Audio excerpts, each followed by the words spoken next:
to this videos? If we make 5,000 likes to this video, we will upload more patriotic news. Thank you. Take down. The Judiciary Committee just made an announcement that will have Lynch and Comey panicking. The House Judiciary Committee officially voted to begin a probe into the actions of former FBI Director James Comey and former Attorney General Loretta Lynch on Wednesday. The new investigation, which was authorized by passing an amendment in the Judiciary Committee, will look into Comey's potential leaking activities and Lynch's handling of the federal investigation into Hillary Clinton's emails. The Judiciary Committee voted 16-13 along partisan lines for this measure, and the Democrats were not pleased. Representative Steve Cohen, DTN, said, "This is the most astonishing moment I've ever experienced in the Judiciary Committee. To take a question about the firing of James B. Comey and turn it into a question about Hillary Clinton? The chairman has left the room. Justice has left this room. Common sense has left this room. A lot of stuff has left this room, and maybe never entered it. Ha, these Democrats can cry me a river, especially after their nonsensical Russia investigation hysterics." As Representative Andy Biggs, RS, said about the new investigations, "In my district, my constituents say, 'Hey, what's going on with investigation of the crimes of the previous administration?' When I hear talk that this contains right-wing conspiracies, well, I'll tell you, my constituents think what's going on in the other bill are left-wing conspiracy theories. The probe is wide-ranging and, according to Breitbart, will include investigating into Lynch's order that Comey referred to the Clinton email investigation as a matter. Comey's communication with the Columbia University law professor who helped leak his Trump meeting memos. The Clinton Foundation's influence from foreign governments, especially the uranium one deal where Russians gained U.S. uranium assets. The tarmac meeting between Bill Clinton and Loretta Lynch during the 2016 campaign.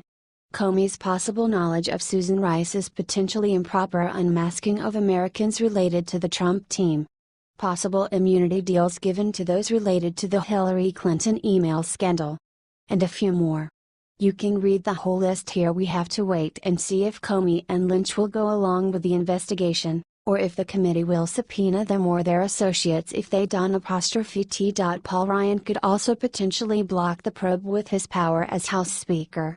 This House Judiciary Committee investigation is about to get very interesting. We might finally start getting some answers about the shady dealings of the Obama administration. As always, Liberty writers will be following it closely, so stay tuned, patriots. H/T Washington Post, Breitbart.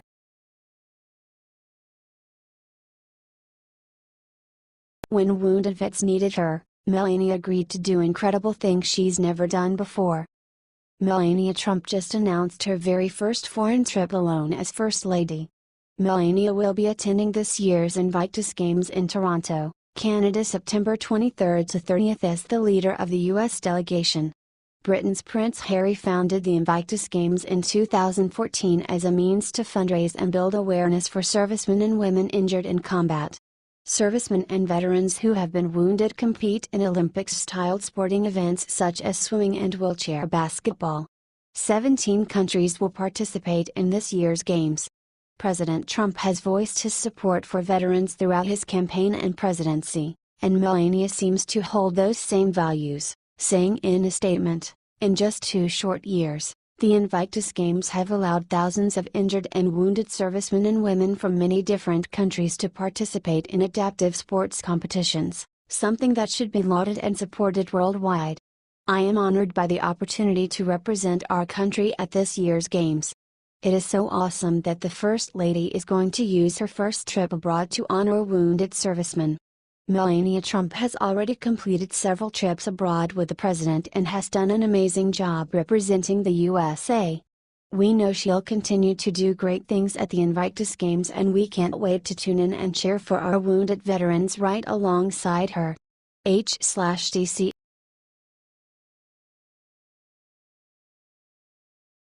Journalists won't sleep tonight after seeing what Scarah Mess did seconds ago to save Trump. Anthony Scarah Mess and CNN's Chris Cuomo continued their interview this morning. It was incredible.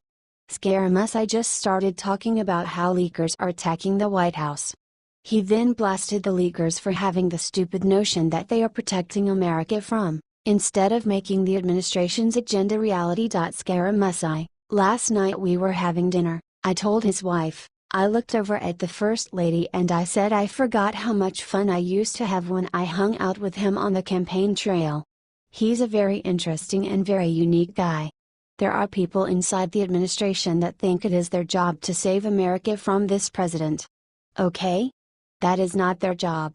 Their job is to inject this president into America so that he can explain his views properly and his policies so that we can transform America and drain the swamp and make the system fairer for the middle and the lower income people.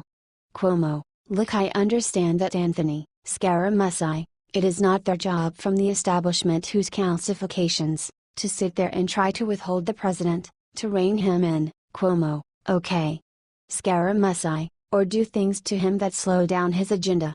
Share this everywhere if you think that it's time for Scarah Mess. I should clean house. Get this everywhere so the media knows what's coming.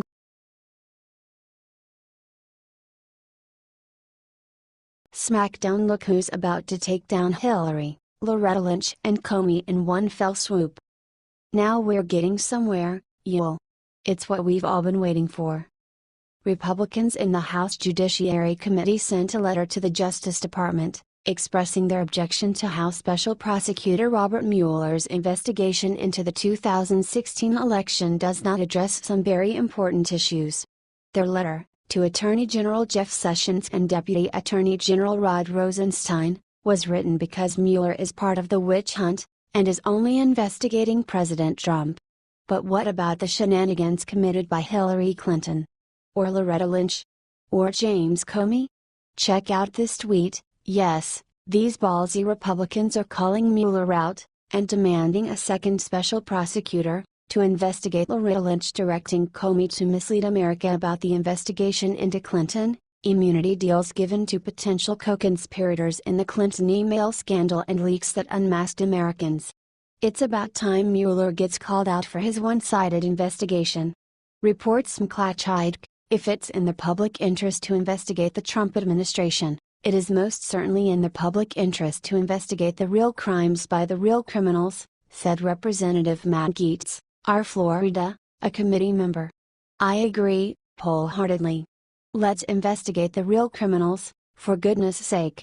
Patriots, if you agree, too, please share this, so all your friends and family contact their representatives to show support for a second special prosecutor.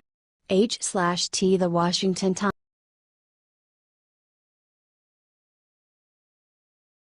Sarah Palin just upped the ante in her defamation lawsuit, and then it will be freaking out. The New York Times messed with the wrong lady.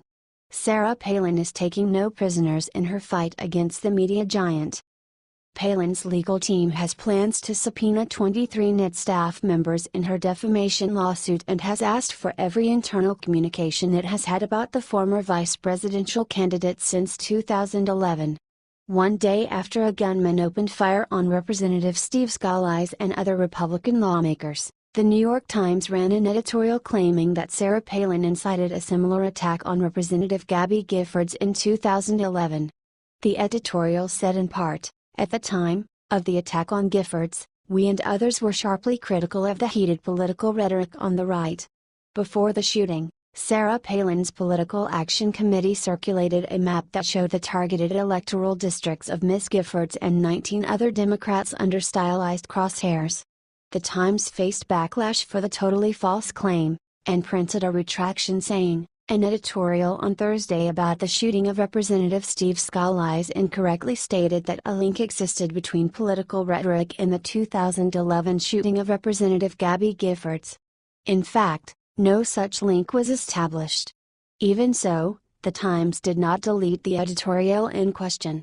Palin filed a defamation lawsuit and is now seeking documents from the Times that may reveal, among other things, their negative feelings toward her. The Times has said it made an honest mistake and is asking the court to throw out the lawsuit.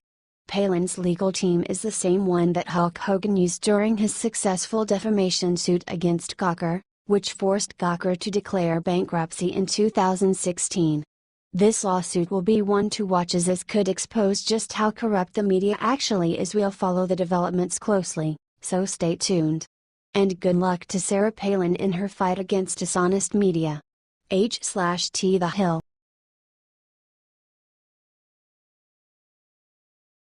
Right after leakers, Scarah Mess: I just outed Bannon and Priebus for something. Watch out, patriots. This story contains some explicit language. So if you've got sensitive eyes around, you may want to be careful. We know New Yorkers can be brash, but this just about takes the cake. Trump's new communications director, Anthony Scarah Mess, got pretty blunt about some things, in an interview with The New Yorker on Wednesday night. According to the New Yorker article, Scaramouche laid into Trump's chief of staff, Reince Priebus, and Steve Bannon, his senior strategist. And let's say he used some very colorful language. It was Scaramouche's belief that Priebus is a leaker, who has leaked information to the media. Apparently, there's been bad blood between Priebus and Scaramouche since just after the election, when Trump wanted to add Scaramouche to his administration but Priebus didn't approve of this. Scaramouche said Priebus is a K blocker for keeping him out of Trump's administration. I told you to watch sensitive eyes. And he had some words about Steve Bannon, too, saying, "I'm not Steve Bannon. I'm not trying to suck my own K." Yes, you read that right. My apologies. Explaining, he said, "I'm not trying to build my own brand off the % and strength of the president. I'm here to serve the country." Sarah Huckabee said this about the whole thing: "I guess he felt kinda bad after, because he tweeted this, passionate indeed. I love the passion, and we need to figure out who the leakers are. But, yay, let's cut the bad words. If you love the passion of the Trump administration, let's get this shared worldwide." H/T The Daily Mail.